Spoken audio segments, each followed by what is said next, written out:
తమిళ సినిమాలో తనకంటూ ప్రత్యేక గుర్తింపు తెచ్చుకున్నాడు సినీ నటుడు సంతానం. కమెడియన్ గా కెరీర్ ప్రారంభించిన సంతానం అంచెలంచెలుగా ఎదుగుతూ అందరికీ కడుపు నవ్వించాడు. తనకు నైపుణ్యం ఉన్న కామెడీ ట్రాక్ లోనే సినిమాలు చేస్తూ ప్రేక్షకులను అలరిస్తున్నాడు. DD1, DD రిటర్న్స్ సినిమాలతో కామెడీ హారర్ మూవీలు జనాలకు పరిచయం చేశాడు. ప్రస్తుతం DD నెక్స్ట్ లెవెల్ తో ప్రేక్షకుల ముందుకు రానున్నాడు సంతానం. ఇప్పటికే పోస్ట్ ప్రొడక్షన్, డబ్బింగ్ పనులు పూర్తి చేసుకున్న సినిమాకు US సర్టిఫికేట్ ను ఇచ్చింది తమిళనాడు సెన్సార్ బోర్డు. ఇంతవరకు బాగానే ఉన్న ఆ సినిమాలో ఓ పాట వివాదానికి దారితీసింది. అది కూడా పాట యూట్యూబ్ లో విడుదల చేసి 2 నెలలు అయిన అనంతరం 10 మిలియన్స్ వ్యూస్ వచ్చాక తెలుగునాట ఆ పాటను సినిమా నుండి తొలగించాలని డిమాండ్ చేస్తున్నారు శ్రీవారి భక్తులు. DD నెక్స్ట్ లెవెల్ సినిమాలో పాట ప్రారంభం కాగానే శ్రీనివాస గోవింద అనే స్లోగన్ తో ప్రారంభమవుతుంది. ఫ్రెండ్ కు పార్టీ ఇచ్చిన డబ్బులు గోవిందా, పాప్కార్న్ ట్యాక్స్ గోవిందా, కథానాయకి నటన గోవిందా, అభిమానుల పరిస్థితి గోవిందా అంటూ మొదటి చరణాలు ఉన్నాయి. ఈ సాంగ్ ను ర్యాంప్ సాంగ్ గా మేకర్స్ చిత్రీకరించారు. కోట్లాది హిందువుల ఆరాధ్య దైవమైన శ్రీ వెంకటేశ్వర స్వామి వారి పేరును వాడే సమయంలో ఆ పాట భక్తికి అనుసంధానం అయ్యి ఉండాలి. అలాంటిది ఈ పాటలో కేవలం ఓ సినిమా గురించి, హీరో గురించి పాట చేస్తున్న సమయంలో గోవింద నామాలు వాడడం సరికాదని, అందులోనూ ర్యాప్ సాంగ్ లో గోవింద నామాలు వాడడం ఏంటని శ్రీవారి భక్తులు మండిపడుతున్నారు. ఆ పాటను సినిమాలో లేకుండా తొలగించాలని డిమాండ్ చేస్తున్నారు.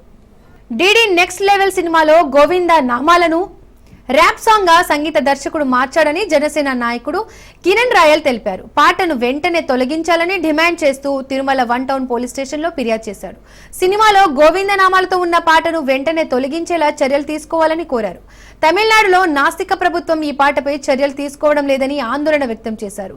ప్రభుత్వం నాస్తికుల పాలనలో ఉండడంతో సెన్సార్ బోర్డు అనుమతులు ఇచ్చిందని తెలిపారు. తమిళనాడు ప్రజాప్రతినిధుల సిఫార్సు లేఖలను స్వీకరించకూడదని డిమాండ్ చేస్తున్నట్లు తెలియజేశారు. అనంతరం డెవిల్స్ డబుల్ నెక్స్ట్ నెవర్ సినిమాపై బ్యాన్ విధించాలని తిరుపతి జనసేన నాయకుడు కిరణ్ రాయల్ తమిళనాడు మాజీ ముఖ్యమంత్రి పళనిస్వామిని కోరారు.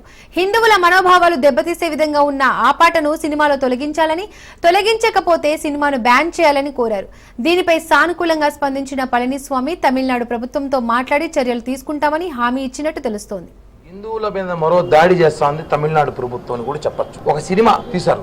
ఆ సినిమాలో ఒక పాటకి వెంకటేశ్వర స్వామి పాట స్వయాన మనం ఎంతమంది కొలుచుతాం భక్తితో తీస్తున్న పాటని వాళ్ళు ర్యాప్ సాంగ్ సెట్ చేసి, దానికి మ్యూజిక్ సెట్ చేసి, క్లబ్ డాన్స్ సెట్ చేసి ఆ పాటని హిందువుల మనోభావాలు, వెంకటేశ్వర భక్తుల మనోభావాలు దెబ్బతీసే విధంగా ఉన్నది. దీన్ని మేము సీరియస్ గా తీసుకుంటున్నాం. ఒకటే చెప్పిన పోలీస్ స్టేషన్ కంప్లైంట్ ఇచ్చి, అతను ఎక్కడైతే తమిళనాడులో అక్కడ ఉన్న కొంతమంది కార్యకర్తలు హిందూ మతం ఇప్పటికీ అక్కడ గొడవలు చేస్తున్నా కూడా వాళ్ళు దీనికి సెన్సార్ బోర్డు అనుమతి ఇచ్చింది. అదేవిధంగా మాకు ప్రభుత్వం కూడా సహకారం ఉందని చెప్పినాడు. అక్కడున్న ముఖ్యమంత్రి కానివ్వండి, వాళ్ళ కొడుకు కానివ్వండి, వాళ్ళు నాస్తికులు, దేవుళ్ళు నమ్మరు, వాళ్ళు హిందూ మతం మీద వాళ్ళకి ప్రేమ లేదు. కాబట్టి వాళ్ళు ఇలాంటి దాన్ని ప్రోత్సహిస్తారని చెప్పి బాధాకరంగా ఉంది. మేము ఏదైతే సనాతన ధర్మం అని చెప్పి గత కొద్ది రోజులుగా లడ్డు విషయం నుంచి పవన్ కళ్యాణ్ గారు కానివ్వండి, ఇక్కడ రాష్ట్రంలో మోడీ గారు కానివ్వండి, దేశంలో అందరూ కూడా హిందువులపై దాడి జరుగుతుంది, కాపాడాల్సిన బాధ్యత మన మీద ఉంటే ఈరోజు హిందువులపై దాడిగా భావిస్తుంది, కుట్రగా భావిస్తున్నాం. మేము ఒకటే చెప్తున్నాం, ఈరోజు తమిళనాడు సంబంధించిన ప్రజాప్రతినిధులారా, మీరు ఈ సినిమాని బ్యాన్ చేయించండి. ఇది కావాల్సిన గోవింద అని చెప్పి అక్కడ పాటలు పెట్టుకొని ఇక్కడికి వచ్చి దేవుని పూజలు చేస్తే మాత్రం ఒప్పుకోము. కాబట్టి టీటీడీ అధికారులకు కూడా, టీటీడీ అడిషనల్ ఈ ఒక్కడు విజ్ఞప్తి చేస్తాం ఏమనగా, తమిళనాడు ప్రజాప్రతినిధులు ఎవరు వచ్చినా కూడా ఈ ఇష్యూలో మీరు దర్శనాలు ఇవ్వాల్సిన బాధ్యత అవసరం లేదు. ఎందుకంటే వాళ్ళు మన దేవునితో వాళ్ళు పాటలు తీసి వాళ్ళు డబ్బులు సొమ్ము చేసుకుంటారు. వాళ్ళు నిజంగానే భక్తి ఉంటే ఆ సినిమాని బ్యాన్ చేసి వస్తే అప్పుడు దర్శనాలు ఇవ్వండి. అంతేగాని వాళ్ళు సెల్ఫ్ కూడా ఇవ్వాల్సిన అవసరం లేదని చెప్పి కూడా మేము డిమాండ్